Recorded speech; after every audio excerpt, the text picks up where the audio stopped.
Profesor, ayúdeme, fueron las palabras de este grupo de compañeros que trajeron unos 60 celulares que no han logrado solucionar en sus talleres. Veamos qué podemos aprender. Uno de los compañeros me dice, este iPhone 13 Pro Max llegó en corto a mi laboratorio, lo trajo el cliente, lo traté de solucionar, pero ha quedado peor en este momento. Se ve muy quemado esta tarjeta y se ve muy amarillenta en la parte de arriba.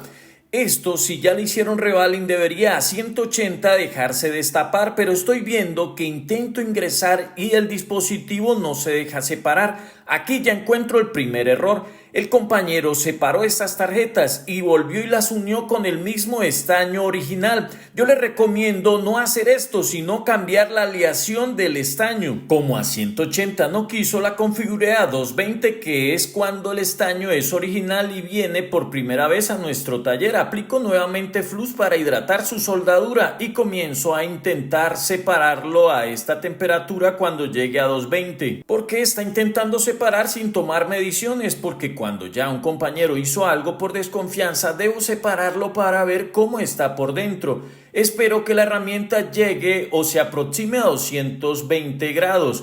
A 207, 208 yo voy comenzando a intentar separar y ahí ya a 210 se dejó separar las tarjetas. Aquí es donde se ve lo que ha batallado el compañero para separar. Por dentro también se ve amarillento algunos circuitos y blindajes. Por atrás también está muy quemado. Me imagino al compañero angustiado tratando de cerrar estas dos placas con el estaño original. Comienzo a ver los resultados de tantas veces intentar unir esto. Condensadores corridos, tocándose entre salidas que no le corresponden. Por ejemplo, este capacitor corresponde a la otra línea y está tocando a la parte de abajo. También veo condensadores corridos y amontonados. Ahora vuelvo a unir las dos caras por medio de una herramienta llamada iSocket. Es una herramienta que une por medio de agujas a las dos caras.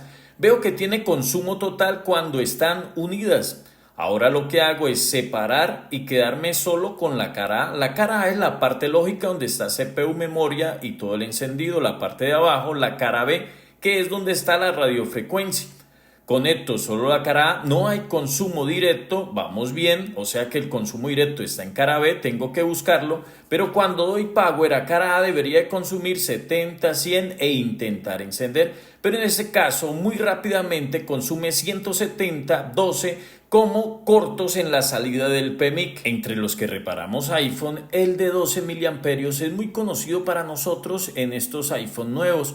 Casi siempre son las salidas de la memoria las que están en corto. Por eso con la herramienta voy y miro cuáles son los capacitores que tienen que ver con la memoria. Cuando yo reviso a esos capacitores que están alrededor de ella, encuentro que una de esas líneas está con continuidad a tierra en ambos lados.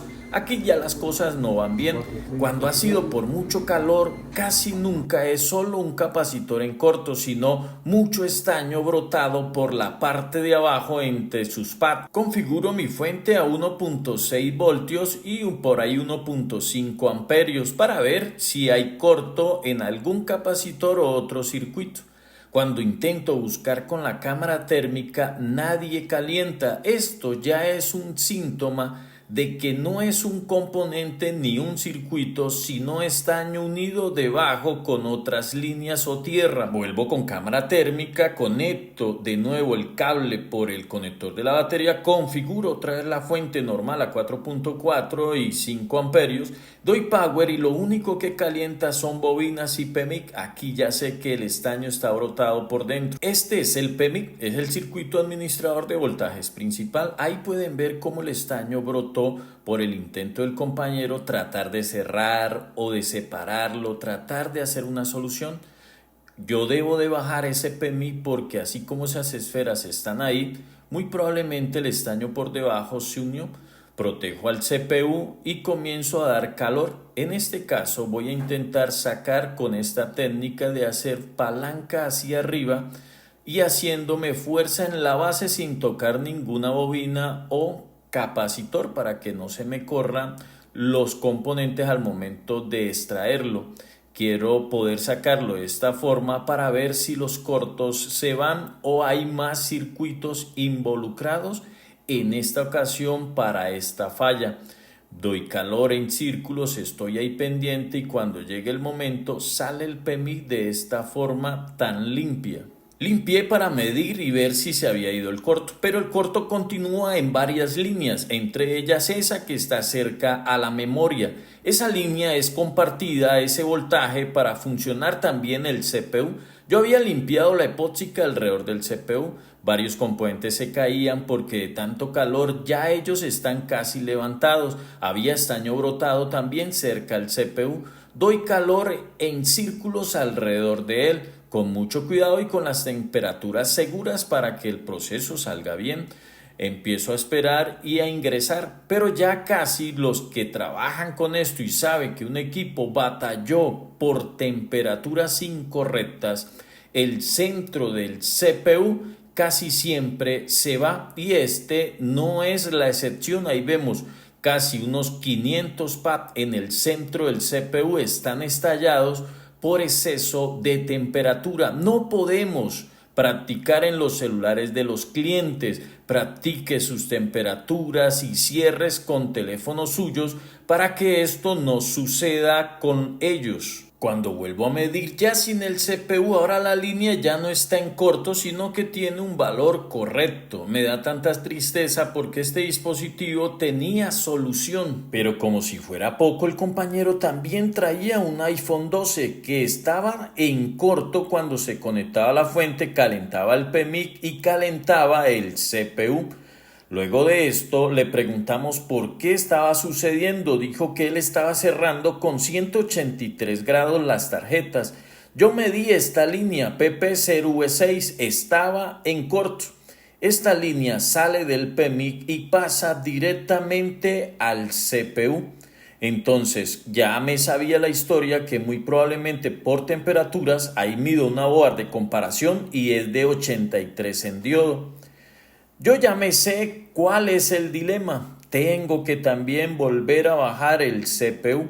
Pero miren la diferencia en estos casos. Este llevó menos intentos para cerrarlo.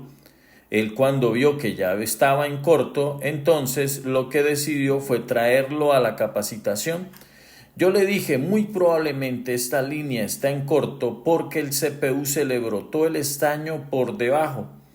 Vamos a cruzar los dedos para ver si el centro del CPU no está dañado. Empecé a dar calor en círculos y esperar que me permitiera ingresar la espátula con mucho cuidado. Cuando veo que ya ingresó, entonces me alisto para levantar al CPU. Ahí vemos que ya he ingresado hasta la mitad, lo separo y analizamos y veo que no se dañó ningún pad. Aplico de una flux y aprovechar la temperatura que ha quedado en la tarjeta para remover toda la epóxica que hay en la parte de abajo. Esto se hace para poder evitar volver a llevar a la tarjeta a una temperatura extrema y facilitar la limpieza con el cautín de toda esa epóxica que trae de fábrica. Vuelvo a medir la línea. Efectivamente ya no está en corto, sino que tiene 314 en diodo, lo cual me dice que esa era la falla, exceso de calor. Hago revalina al CPU, dejo la tarjeta totalmente limpia, vuelvo a aplicar flux para soldar de nuevo el CPU y luego de esto volver a verificar si no vuelve el corto. Si el corto llega a volver a la tarjeta, ya esto nos ha pasado antes y es la RAM que ha entrado en corto en esta misma línea. Ubico el CPU en el centro y voy a empezar a dar calor cuando ya esté bien alineado. Una recomendación para todos. En estos casos, practiquen mucho las temperaturas correctas en su precalentadora para separar y cerrar. Estos dos casos que están viendo del compañero es porque se ha pasado en temperatura o ha batallado mucho al momento de abrir o cerrar las tarjetas buscando una solución. A veces una solución tan sencilla como un capacitor o condensador en corto en cara B me puede generar unos 200 o $300, como un video anterior que subí en 5 minutos. Pero también si no tengo experiencia me puede hacer perder hasta $1000 en 10 minutos perder un cliente y conseguirme un enemigo nuevo. Tengan mucho cuidado. Nosotros recomendamos cerrar las tarjetas con 138 grados, no con 183 o 217. Sería lo ideal, pero la realidad de los técnicos es otra. Ahí vemos cómo volví a soldar el CPU. Luego de esto yo probé y ya no había corto en la línea. Esto es uno de los casos de 60 que nos trajeron en Brasil.